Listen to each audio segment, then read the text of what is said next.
The online political community is arguably one of the most toxic to be involved in, with many of its members facing some kind of backlash almost weekly. But even among this group of creators, one stands out as being particularly controversial, with that person being none other than leftist commentator Vaush, real name Ian, who has accumulated quite the audience since rising to popularity around 2019. If we were to sit here and recount every single incident he's been involved in, it would take a while. I'm more interested in observing a recent controversy that has made waves in the online community, showing how one slip-up on a live stream can change your life forever. Our story today began in early February when Ian was streaming as per usual. During the live broadcast, however, he misclicks, revealing a folder filled with not suitable for work content to the public before panicking and rapidly closing it, ending the stream soon after. You can see this is an example of the kind of structure that I'm referring to. Although only exposed for a few seconds, it was too late. Internet users screenshotted the brief moment it was available on the screen in order to dissect its contents, and many began to spread the clip of him accidentally revealing it on social media. Some internet sleuths began to allege that the contents of his computer included inappropriate underage cartoon imagery, or lolly as many people call it. Twitter accounts such as Drama Alert posted the clip and received thousands of likes, with many in the replies being critical of Vaush. Many also took notice of the fact he had his tax folder alongside the NSFW pics, further adding to the bizarreness of the situation. That wasn't the end of it though. Others also claimed that there was horse-related content in the folder as well, leading to more coverage. It's also important to note that this isn't the first time the socialist streamer has shown an affinity for horses. Over the years, numerous messages of the streamer fantasizing about the animal in a sexual context have been uncovered, and from time to time have spread around in online spaces, used as ammunition by those who dislike him. It's also a running meme in certain communities, with the Destiny subreddit being a prime example. As if all this wasn't bad enough, the attention from the situation also resulted in people dredging up old clips of Vaush making some incredibly concerning statements. Do you believe porn, which includes bestiality, increased the prevalence of zoophiles? Possibly, but I still don't care. I still think that, zoophile porn, like drone stuff, it should be 100% legal.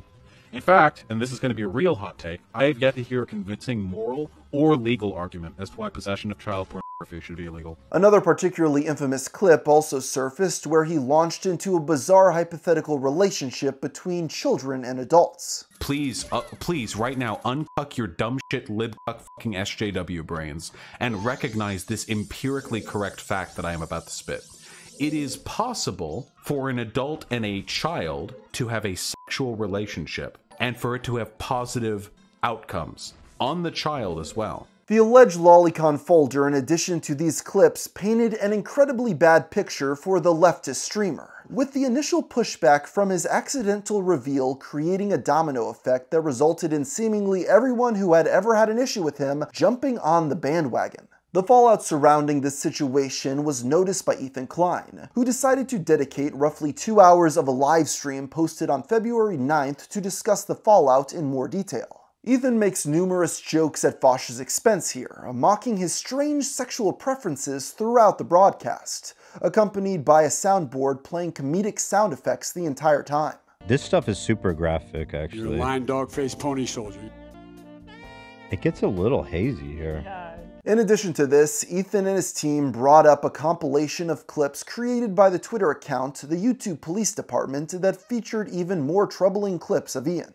People are inconsistent in their moral outrage at commodities which hurt people when they're produced. So people will laugh off cocoa butter or chocolate or, or cobalt or other, products that we tend to get through a really, really unethical system, but then they're really, really quick to deny. Well, we do have a special place in our heart for child rapists. Is seriously trying to make a legitimate... You eat chocolate? You dare to care about child pornography and you eat chocolate? Towards the end of the broadcast, they also go through the various horse-related messages Vaush has sent over the years, even going so far as to read some of them off. What the fuck is wrong with horse cock? Horse like it when you slurp their balls. I respect horse f***ing go. This live stream propelled the issue into the consciousness of an even broader online community, with many on Twitter and YouTube continuing to jump on the bandwagon. Shortly thereafter, numerous Discord messages of Vaush also surfaced where he appeared to be incredibly upset at H3's episode talking about him, calling it a smear piece. Ian himself would soon respond to the situation during a live stream, offering a rebuttal against some of Ethan's claims on the podcast, and once again accusing it of being an organized hit piece against him. There's clout in disavowing people who are already disliked, so if you benefit from disliking people who are disliked, and so on, right? I don't really think there's another explanation, because this was like a fully prepared hit piece, not even some kind of like organic disagreement or upsetness or whatever. He also provided more context on why he had the material in the first place, claiming he was unaware of the context behind the illicit artwork. Anyway, one of the two images just flatly didn't look like Lolly. I don't give a shit. The other one is like a threesome with two chicks and a guy, and in retrospect, looking at it, knowing now that that artist is a lolicon, yeah, I can see it. When I looked at it, I think the vibe that I got was like short stack thick kind of thing. You know what I mean? Like the way like goblins get drawn in porn. Towards the end, he again reiterates his defense against what he characterizes as bad faith arguments, claiming that he would not shy away from defending himself against false accusations. I think one of the things that frustrates people who attack me in bad faith is that I don't cower from the bad faith arguments. A lot of people couldn't deal with the harassment or the like vile character assassinations, so they would, you know, they would have to retreat from it or whatever. But the frustration is that I am very presently defending all of it, or adding context, or, you know, correcting deliberate dishonesty. Although the majority of onlookers outside of his core audience were against him, he did have some people in his corner, with streamers Keffals and Tipster being his primary defenders. Both of these individuals are controversial in their own right, with their own extensive online histories that have been documented in depth by Kiwi Farms. Keffals released a video discussing the H3 podcast stream later that same day on her own channel, summarizing the allegations as well as mentioning Ian's response, and concluding that while he had been careless, he was not a PDF file by any means, buying into his defense. I've known Vaush for a long time, and don't think he is a pedophile. What I do think is that he is at times rather careless, both in not knowing the source material of the he was consuming, and also in keeping on his work computer, which, as a live streamer, was just asking for disaster. Tipster also provided his own hot take on Twitter, stating he was disappointed in Ethan, accusing him of using the same arguments as the alt-right to take down Vaush. Ethan didn't take kindly to these defenses, making numerous Instagram story posts mocking these defenders, even posting a direct response to the tweets made by Tipster. Keffals responded to the criticism, also expressing her disappointment with Ethan, especially given the fact he had previously praised her for her war against Kiwi Farms. Ethan once again responded, expressing bewilderment as to why they were so bent on protecting Ian. Keffals claimed that she never would have defended Vaush if she genuinely thought he was a lolicon, accusing Ethan of pedo-jacketing her, calling his actions gross. Mudahar, otherwise known as Some Ordinary Gamers Online, chimed in, stating, "Seeing some of these leaks and the footage attached to them, even with context, is an incredibly bad look. I don't think H3 Productions is saying anything out of pocket. Some debates shouldn't be had, and some of the photos stored in that folder is downright vile." Muda had previously appeared on Vaush's channel and had been on somewhat decent terms with him until this point, with his tweet on the situation seemingly burning that bridge entirely. Over the next few days, a Twitter war would break out between Vaush's hardcore defenders and basically everyone else, with both Tipster and Keffals doubling down and continuing to attack the H3 podcast, with Ethan continuing to mock them on his Instagram page. Vaush then revoked his invitation to debate Ethan on the issue. Tipster would also do a live broadcast on his own, discussing the backlash surrounding the tweets both he and Keffals had made. That wasn't what we were trying to do. We were trying to just express our disappointment in a very civil manner. And he got like so uppity about it. The H3 crew hit back yet again in a live stream on February 12th, this time further mocking him by titling it, "Vaush, no more horsing around." Ethan even started the stream off in a horse costume, making light of the admittedly absurd situation. Things would get more serious as Ethan began to dissect the case, notably discussing the claim that Vaush had been taken out of context, and that he didn't actually believe what others were accusing him of. this is the context that they continue to tell us is cut out. He says other industries are bad, like cobalt mining or chocolate, but we aren't morally consistent. He's not saying he's pro-CP. He's saying he's anti-capitalism or consumer capitalism. And so this is the point that we've grappled with in great detail already and explained why that's obscene and wrong. Right.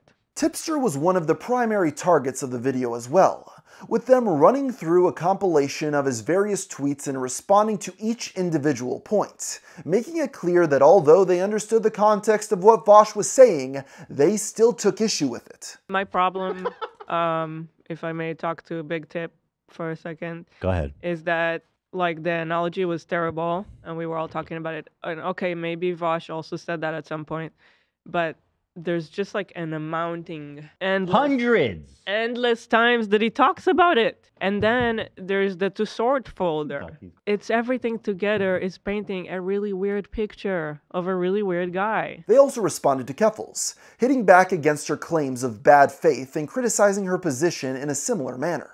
We are already the target of that by the right. Incredibly disappointing to see from people who should know better. And again, it's this whole thing like, yo, we're leftists, so can you please not talk about my infatuation with cartoon CP? No, bitch. Jacket off. Lolly Hill. In addition to responding to the criticism directly, Ethan also dredged up numerous other troubling clips of Ian, including previous anti-Semitic statements and sexual harassment allegations that were levied against him. For some reason, Keffals decided to re-involve herself into the story, releasing a lengthy response video titled Vaush and the Hypocrisy of Ethan Klein. I'm being charitable to Vaush because I've known him for a long time. I've seen him get slandered and lied about as a constant thing throughout his entire career. I don't think he's lying when he said he didn't know those images were lolly. At this point, the fight was just getting repetitive, but there were still some humorous reaches and logic on display. For example, she at one point tries to imply Ethan is potentially engaging in child labor because of their Teddy Fresh brand.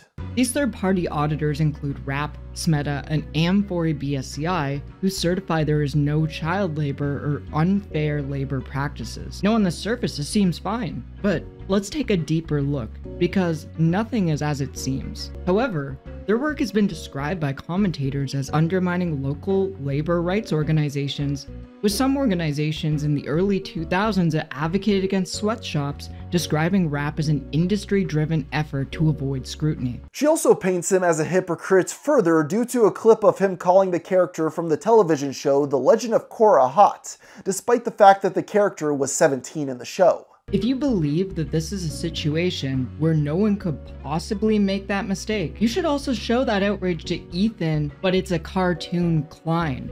I just want to say I thought she's hot. That's it. You didn't? She was like a lady. She's not a little girl. She's like a full-blown 17.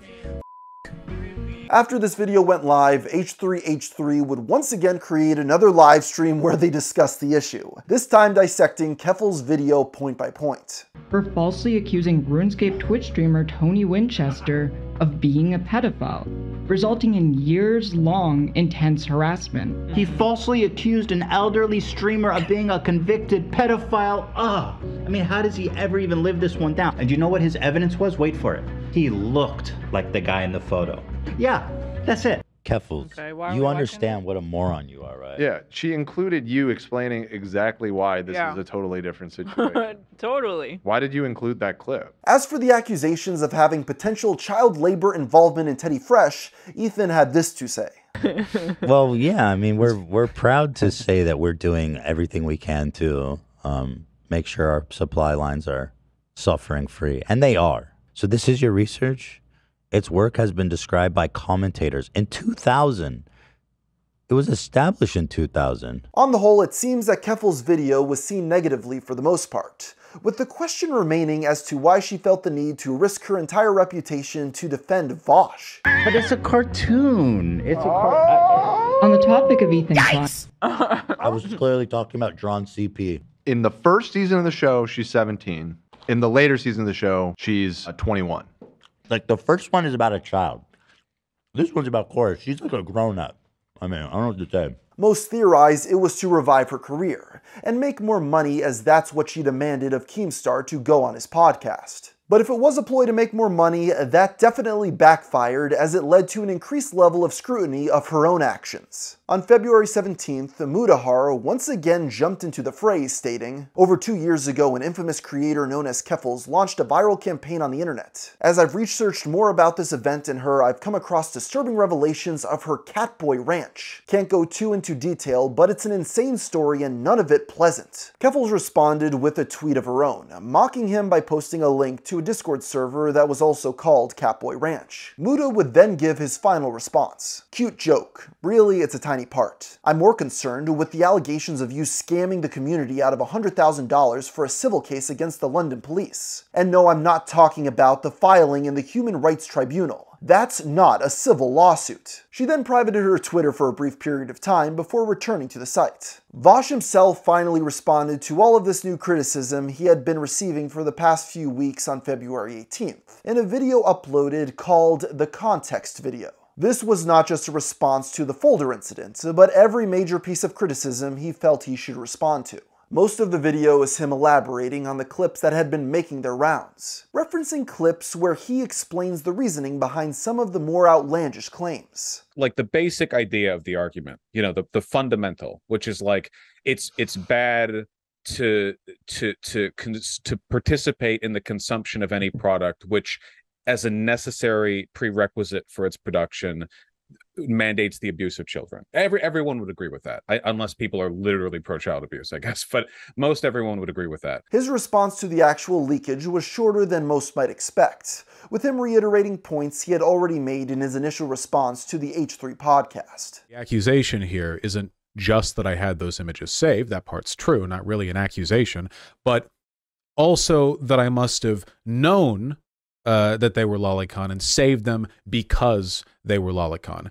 Now, the obvious and predictable but nonetheless true response from me is that no, I didn't know that, and that must not have been the impression I got from those two drawings, because if I had gotten that impression, then I wouldn't have saved them. The responses to his upload have been mixed, with many refusing to budge on their initial criticisms of him, arguing that even with the added context, he didn't look any better, and others accused him of deflecting from the initial issue of Lolly being downloaded onto his computer. Others have made it clear that they will continue to support him despite everything, though this entire ordeal has cost Vaush thousands of subscribers, losing roughly 12K as of recording this video.